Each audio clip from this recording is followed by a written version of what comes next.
وفق إخواننا في باكستان، اللهم وفق إخواننا في باكستان، اللهم اجمع قلوبهم ووحد صفوفهم على كتابك وسنة نبيك صلى الله عليه وسلم.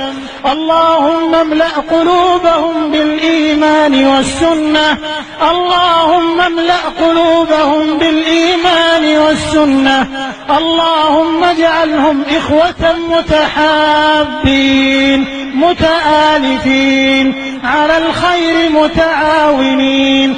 اللهم ارزقنا وإياهم أمنا وإيمانا وسعادة واطمئنانا يا ذا الجلال والإكرام. اللهم احقن دماء المسلمين، اللهم احقن دماء المسلمين، اللهم أبعد عنهم العنف والطائفية يا ذا الجلال والإكرام. اللهم احفظ هذه البلاد بالإسلام، اللهم احفظها بالإسلام. اللهم رد عنا وعنها شر الأشرار وكيد الفجار وشر طوارق الليل والنهار. اللهم احفظها من حقد الحاقدين وحسد الحاسدين وعدوان المعتدين يا رب العالمين يا ذا الجلال والإكرام.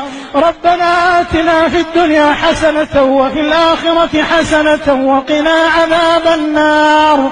ربنا تقبل منا إنك أنت السميع العليم، وتب علينا إنك أنت التواب الرحيم، واغفر لنا ولوالدينا ولجميع المسلمين الأحياء منهم والميتين برحمتك يا أرحم الراحمين. وآخر دعوانا أن الحمد لله رب العالمين. باكستان